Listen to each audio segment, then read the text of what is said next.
Good evening. Tonight's tale, The Puppetmaster's Regime. Revival. Good luck. From the personal diary of Annabelle McGregor, 7th of January, 1932. Garris came home today.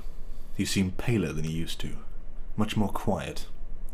I wish there was something I could do. I wish I could bring him back to us. But he's gone. I have to accept that. We all have to.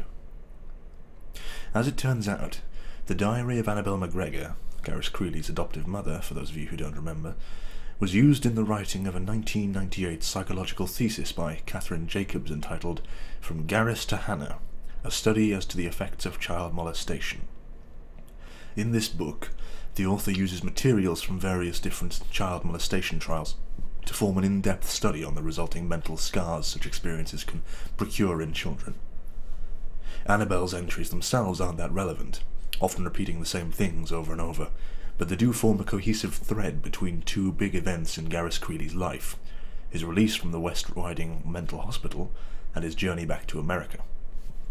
According to Annabelle McGregor, 19-year-old Garris Creeley left his parents a week after returning to them, going off to work at a shoe factory. After being fired for inability to follow proper safety instruction, he worked as an assistant ballet instructor in London. 6 weeks after this, he returned to his parents, where he learned that they had been harbouring a secret from him. After Sheridan, his previous adoptive father, had died, Garris was left to inherit all of his belongings. This included the expansive novel Puppets, and the script and score for Puppetmaster, the musical version of the same novel.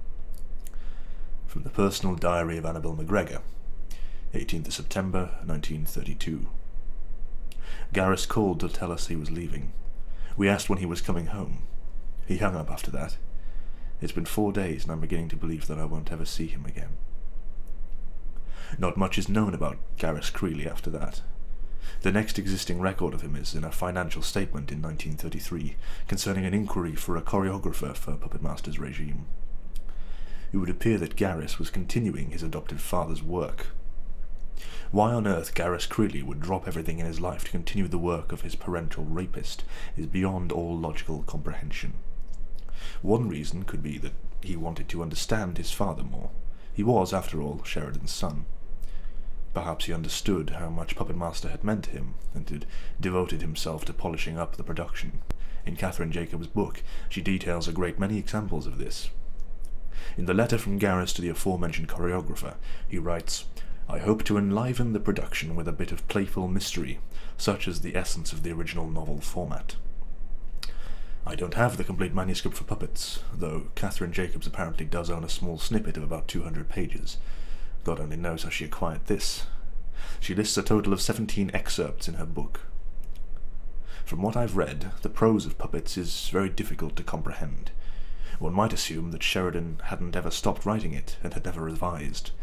The story itself follows the main character, Moritur Habins, as he goes off on an adventure to explore his own sexual agenda upon the request of a puppet he meets in a dream. To get a feel for the odd, flowery nature of the writing, here is an excerpt. "The puppet was as black as night upon the cold winter eves of Lammaside, light and airy, yet weak and bitterly sharp. Upon sensing the figure's wooden presence, he scattered himself about the room, unable to find a proper door or window to relieve his urge to escape the angry monstrosity. His eyes danced along the river-way of contempt, stealing glances of the form that beckoned for him to remain motionless. Defeated, he rested himself within his own terror, bending as he slipped into his remorse and fear." I have nothing to work on but the vague points provided by Miss Jacobs for this assumption, but I gather that Garris used his inheritance to fund the production of the Puppetmaster's regime. In the box 34 Creeley Wright, I found a small folder full of production notes from Garris that I had glossed over in my previous search.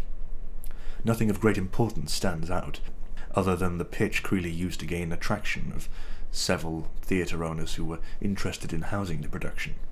In this, Garris describes the show as upbeat, fraught with flowery production numbers and a moral all ages can relate to. I feel like this is a good time to bring up my meeting with Miss Alice Corley James. I made sure to phone her grandchildren for permission to visit, which I was declined 3 times. After I sent the cake, they understood my persistence, and I was granted access.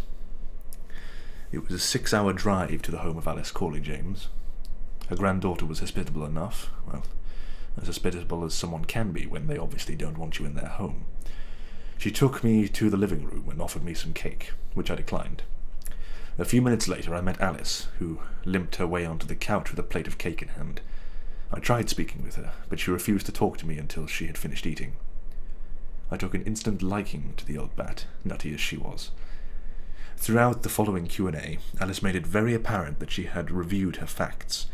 They seemed rehearsed and tired, coming from her lips, but I didn't think much of it.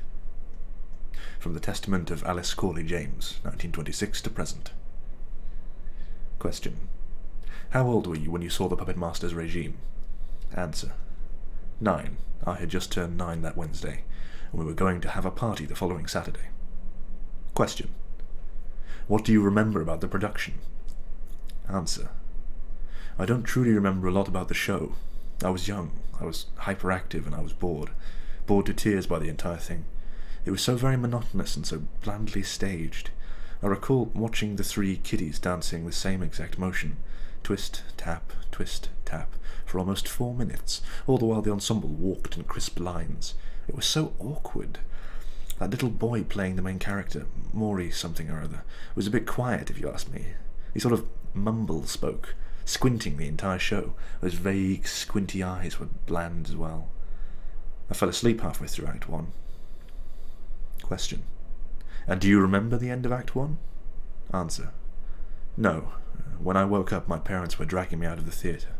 I spent the next 3 hours waiting by the street with my mother while my father searched for his brother. Uncle Devin was the assistant choreographer, you see. He died backstage. I think a lift collapsed? I don't know. It was only when I was 30 did they actually tell me what happened, though I remember that they never acted the same again.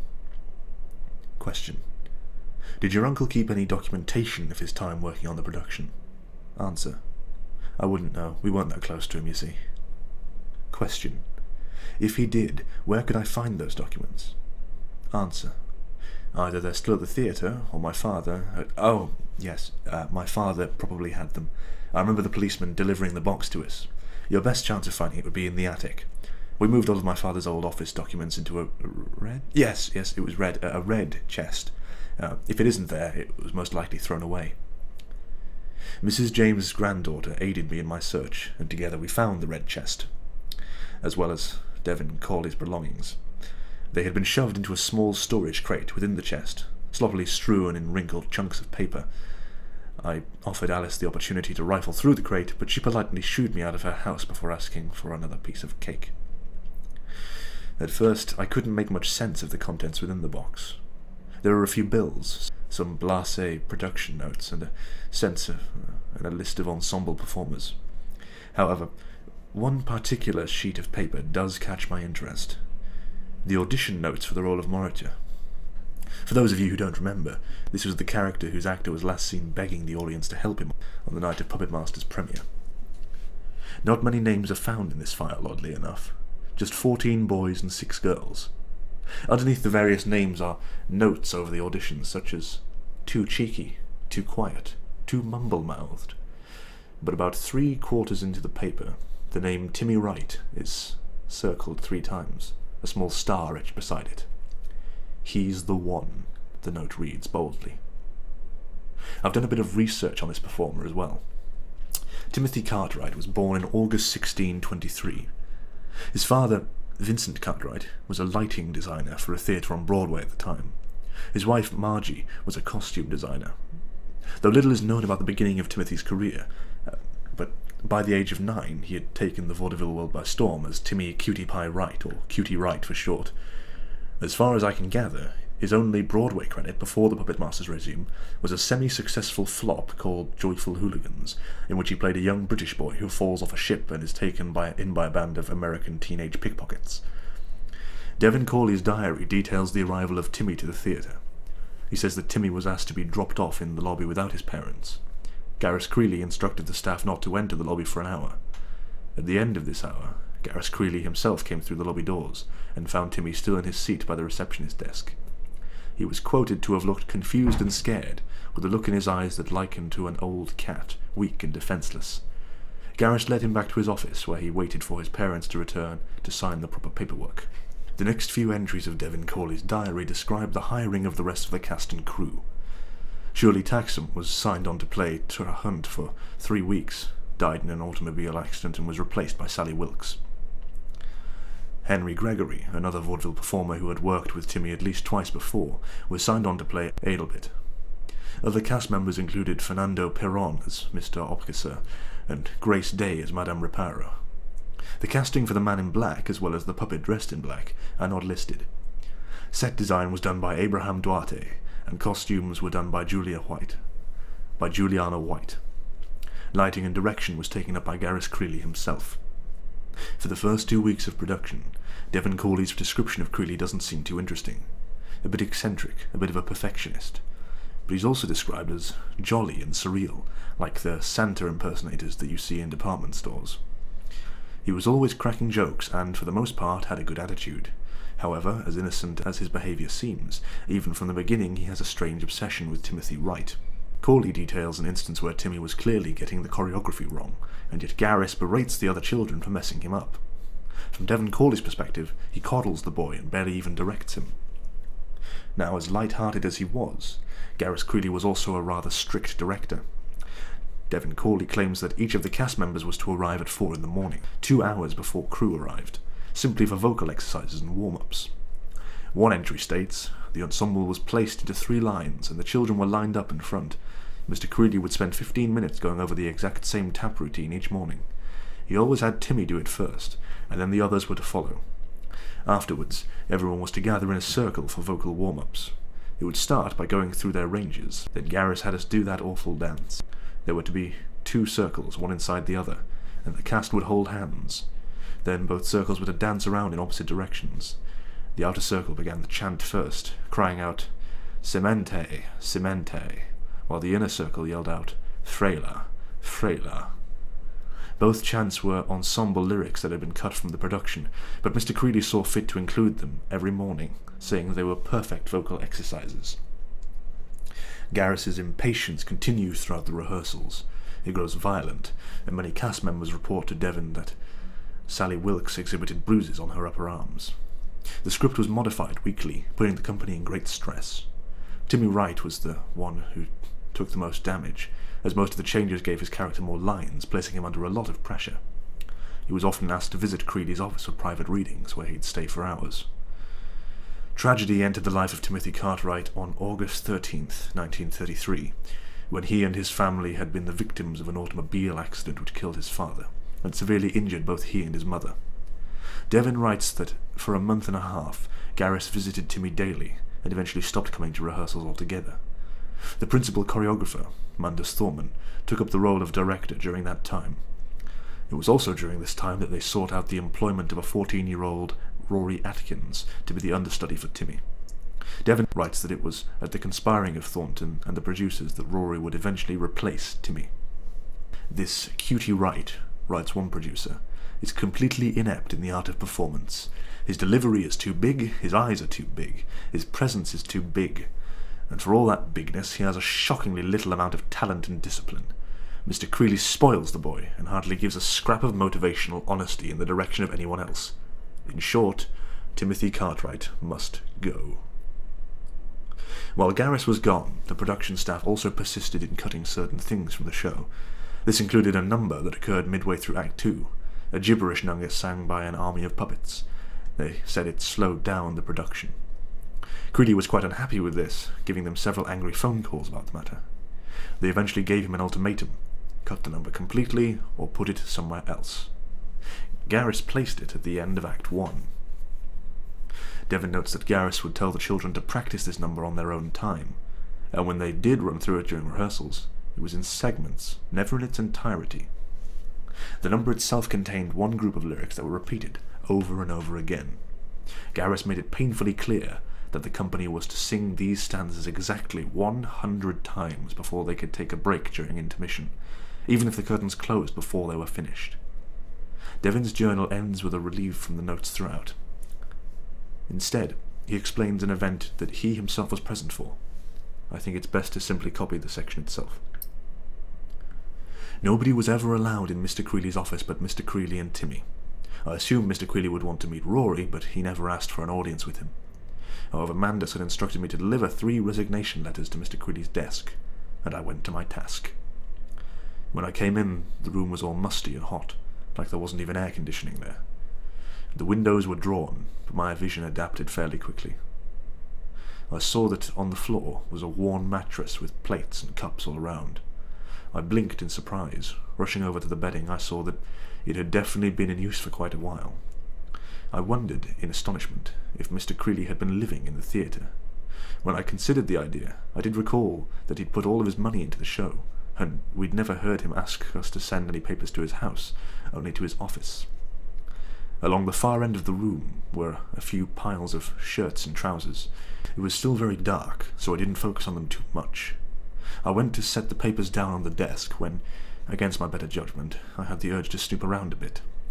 I looked over the top of the desk. Nothing but pens and scrambled folders. Then went right to the center of the drawer. What was inside the drawer frightens me more now than it did when I saw them. Within the drawer was a gun. A bit eccentric maybe, but I thought nothing of it. As well as a worn, hand-painted mask, red in colour. It was put into the shape of a doll's face, a puppet's. Beside the mask was a journal. I opened it and found the pages to be yellowed with age. The pages themselves concealed mad writings that were barely legible, but I could tell by the drawings that it was part of some worshipper's guide. There were these charcoal sketches of a puppet, a giant puppet that controlled the world on strings protruding from its fingernails. Other pictures showed the puppet walking amongst common men who could not see it. There was a drawing of a man raping a small girl, the puppet controlling his arms. There was a man stroking the bodies of his wife and children, a young girl being bought for the night by an older gentleman, 2 twins being held down on their bed by some invisible force, all pictures in which the puppet stood by, grinning. I placed the journal back into the drawer, but then I noticed the mask. The mask had the same face that the puppet had, an insane grin, wide eyes, puffy cheeks. It was only when I held it closer to my face did I notice it also shared features of Timmy. The same mouth, the same nose, the same eyes. I shoved the mask back into the drawer and shut it quickly, my curiosity morphing into sickness. I backed away from the desk and hit the wall. Turning to my right, I felt my foot come into contact with a pile of clothes I saw earlier. My eyes had completely adjusted to the dark by now, and I could see that not all of the shirts and trousers were in Mr. Creeley's size. At least 4 of them were smaller, the clothes a young boy would wear. I grabbed the papers off the desk and I rang out. And ran out. I delivered them to Mr. Creeley's hand that afternoon. After that, there are several blank pages in the journal of Devin Corley. There are no more entries. At the bottom of this crate, however, was a newspaper dated October 3rd, 1935. The headline reads, "Flower Shop Vandal Strikes Again." And on the 3rd page is a small section dedicated to the disaster that occurred at the August Wilson Theatre on October 1st. Oddly enough, the article doesn't mention the Puppetmaster regime by name more than once, but it focuses on the aftermath. In an interview with police officer Jeremy Withrop, "We ain't got no idea of what could have happened. We got a call from a diner down the street, talking about some riot going down at the August Wilson. We came to find a bunch of theatre-goers crying and begging for help. They just kept saying, 'They're dead, they're dead, they're really dead.' We went inside, but we didn't find nothing." You see, 76 attendants of that 1935 showing went missing. 98 if you count the theatre company, whose bodies were never recovered from the stage, though many testified to have seen them die. Others claimed to have seen people collapsing in the aisles. When police investigated the theatre, they saw that one of the lifts backstage had collapsed, but there were no traces of anyone there. The only body recovered was that of Gareth Creeley. He had been found in his office, a bullet in his head. Other than that, nothing. No blood, no struggles. Those 98 people were never seen again. After that, there's nothing left in the crate but barely visible photos of cast members and fabric samples for costumes. At this point, my investigation to the Puppetmaster regime ended, or at least the historical investigation. Do you remember the revival of Puppetmaster I mentioned in my first entry? Well, the first preview performance will take place in Chicago on September 18, and I've already booked my balcony seats. Being a full-time investigator for an obscure pornographic musical doesn't lend itself to much of an earning, you see. I will be attending this showing, where I will record the audio and take notes on the production. I'll do a detailed run-through of the production the day after I see it. Investigation will resume September 18th. Update, September 20th. Alright, I never got round to posting the previous investigation. I know, it was irresponsible. But during my wait for Puppetmaster, I started actually paying attention to my college courses, and I never really had time to revise my first draft, so I suppose I'll just have to post my findings in a one long entry, as I have seen the revival of Puppetmaster. The experience was odd. It's hard to remember the things that went wrong unless I run through the entire thing in my head. It's easier to write about the first act in that way, I guess. I know that it doesn't really make sense when you put it into words. It's hard to explain.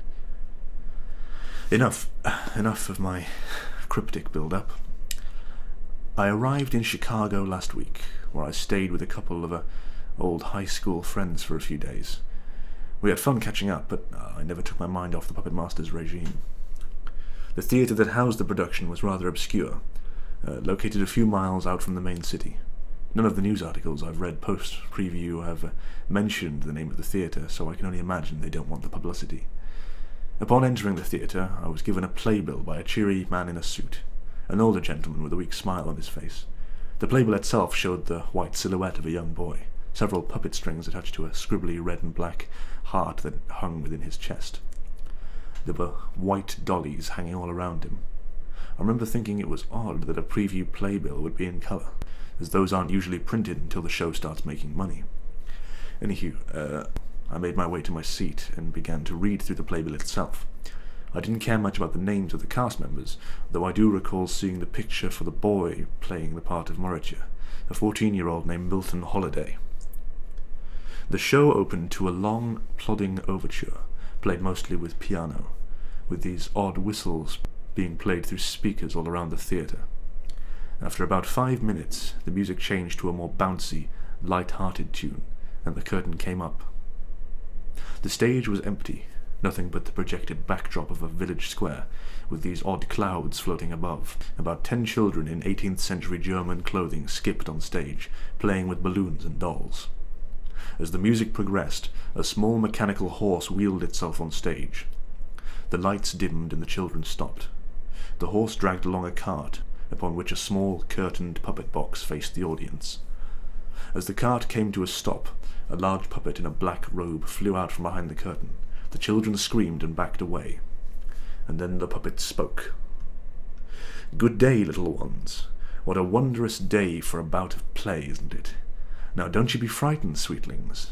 The puppet dressed in black has a tale to weave, and someone has to hear it. Why, even if a story isn't terribly uplifting, it's the relevance of the story that matters, isn't it? Now gather, gather, my popinjays, for this story, I'm afraid, requires the keen ears of a curious child, for only the innocent can see things simply without the distractions of growth." The children looked at each other, then slowly began to gather around the cart. Once they were all seated, the puppet let out a chilling laugh.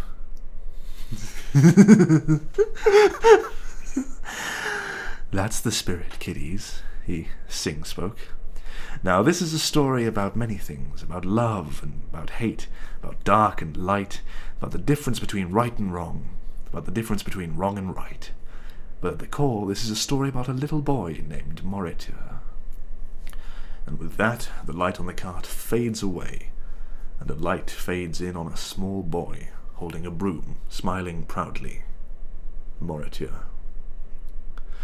The rest of the prologue is rather bland, and I can't remember or decipher the audio to much of the exposition.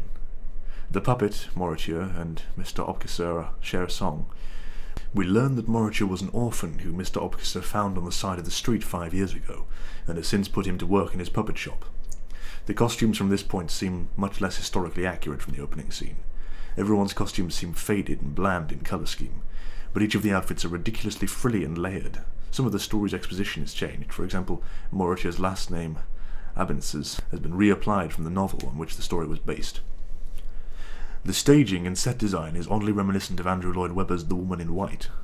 Most of the sets are made up of hyper-realistic projections that give the illusion of a moving camera. However, unlike The Woman in White, there are far more set pieces which actually have moving images projected onto them, like the revival of Sunday in the Park with George. For example, during one of the opening songs, I Can Hear Them Whisper, we see Moritur sweep up around the puppet shop. We watch as the front desk and 2 puppet display shelves spin around on the turntable as the projected background spins slightly faster, adding in ominous shadows and subtle lighting changes. It was dizzying but effective. Most of Act 1's exposition seemed rather harmless in my opinion. It almost seems like the start of a Disney show. However, I did find my inner critic rolling his eyes at some of the puerile lyrics, my personal favourites being, "He pretended he was crying, though they told me he was lying," and "He was a sickly boy, knowing not of joy." However, upon comparing the new version to what I've heard about the other 2, there are some significant changes to the show. For example, the character of Madame Reparo has been cut completely. After the cutesy song Get a Puppet, we're taken to the centre of the village. Here we have one of the songs that have been cut in previous versions, entitled Whittletine, in which villagers celebrate a holiday of the same name. This celebration focuses on villagers dancing around with puppets and dolls made out of random objects such as twigs, scraps of clothing, and corn stalks. The music is charming, like a folk song, although the lyrics don't seem to make much sense. Dancing as we pither through the withering and woe, evermore aligned along the ever-growing row, eyes without a trace of tones or livelihood, and so rise and rejoice for a Whittletine song, and the willows will wander all Whittletine long. Here, the song where the children sell dolls is used as a bridge in the Whittletine sequence. Another change is the rearranging of the Wind and the Whisperings, a song that was originally played in Act 2. In this new version, it is sung monotonously by a group of black-clad people mourning the loss of a young girl, a rape victim. The sequence itself is so strange. Around 8 people walk on stage, 4 of them carrying a small open coffin. The lighting goes from yellow-orange to blue, and the chorus drones on for about 8 minutes as they somewhat explain how the girl died. The wind was her muse for play, as she pranced along the river way. She slipped along the sides of the weeping willow's hairs, and she danced along the river way with nary a remorse. The whisperings from far away, calling out for her to stay. She stayed there with the wind and whisperings of yore, and she danced with him until he saw fit to take her source. Again, this uncomfortable ensemble song goes on for about 8 minutes.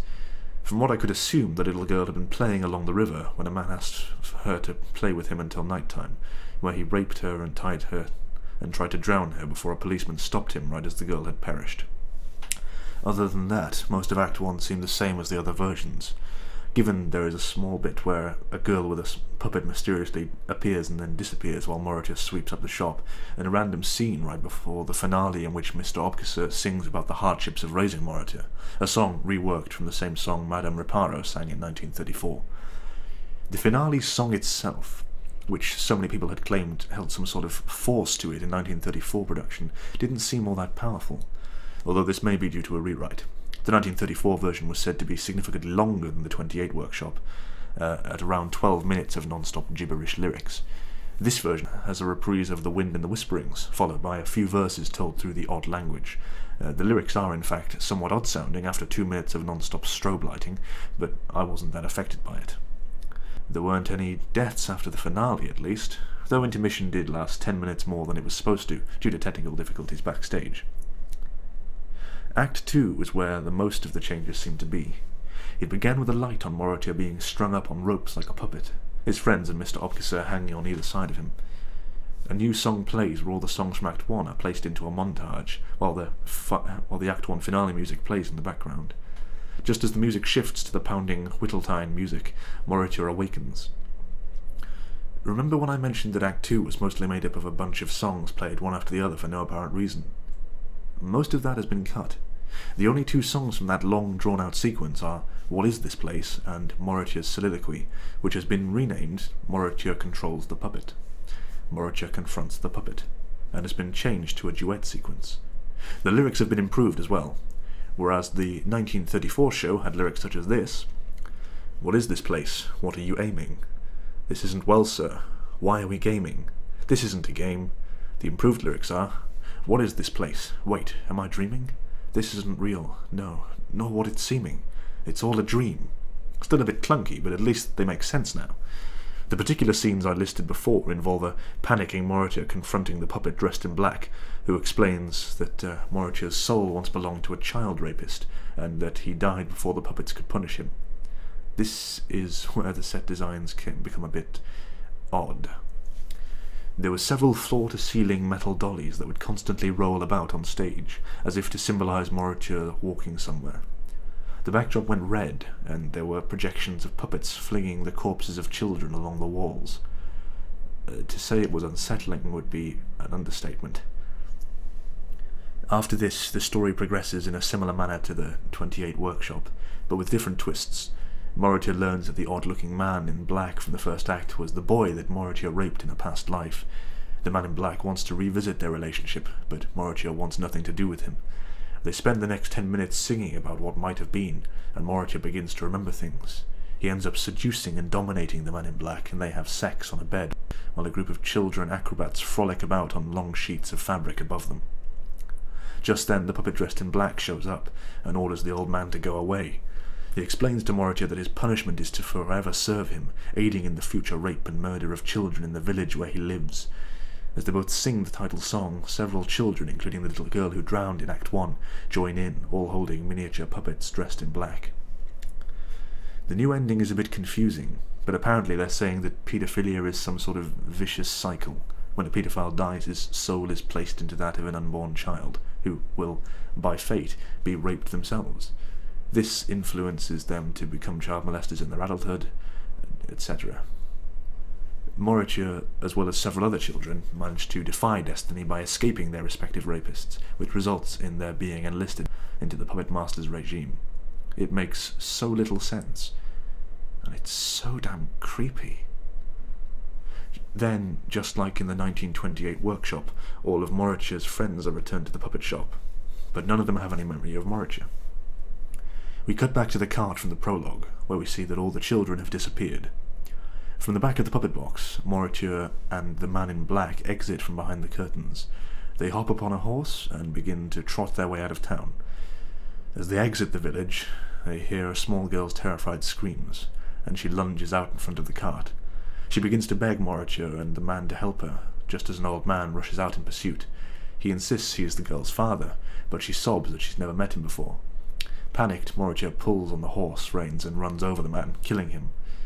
The man in black turns to Mauritius and, his voice low, whispers, "Mauritius, what have you done?" before the lights go out. However, right after this scene is where things quickly become wrong.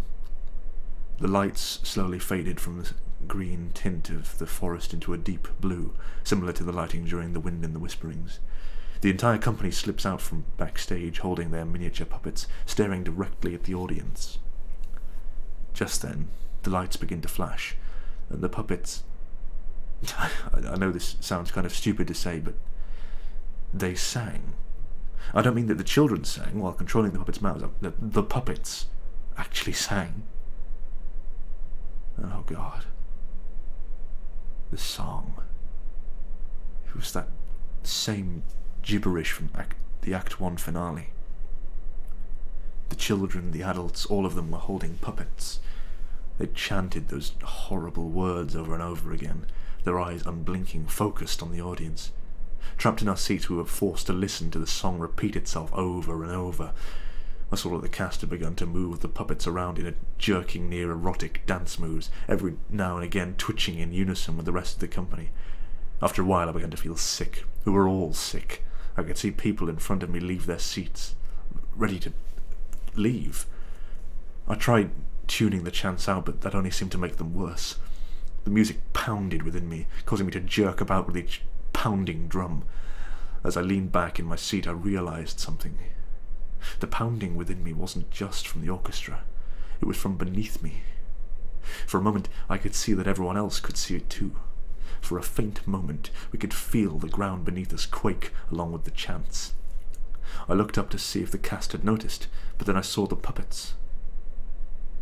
They were still dancing and moving within the performers' grasps. But the performers themselves were not moving their arms. And then, for a moment, we all found relief. From backstage, several crew members rushed onto stage, pushing several actors away in the process. One of them screamed out, "Fire! Shit!" And then chaos began. From above the stage, all the lights began to shoot off.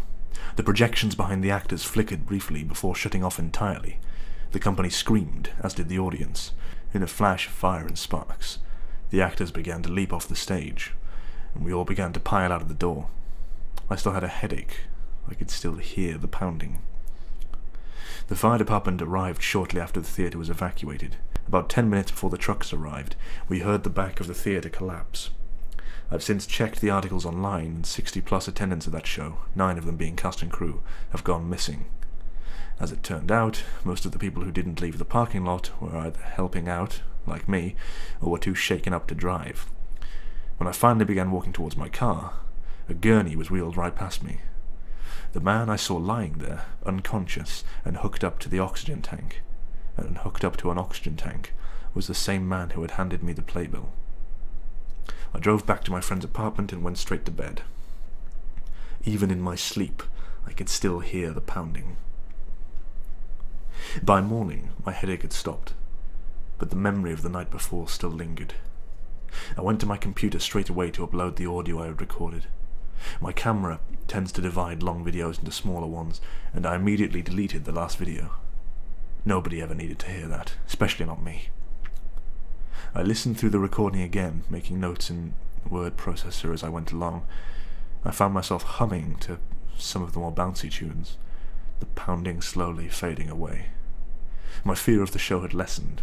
The idea of supernatural forces destroying the theatre seemed far too ridiculous for me to take seriously, and I brushed my fear aside. Once that was done, I went to work scanning the playbill. After scanning the front, I went to work scanning the interior pages. A bit curious, I skimmed through some of the production names. And it was then, right there on the 3rd page, I saw the picture of the man who had handed me the playbill. The man was the head producer/director, I learned. A cheery old man with a wrinkled face, looking away from the camera. Below his picture, in bold letters, read the name Timothy Cartwright. My face scrunched. My breath went still. I could hear the faint memory of the pounding. That isn't right, I told myself. That's not possible.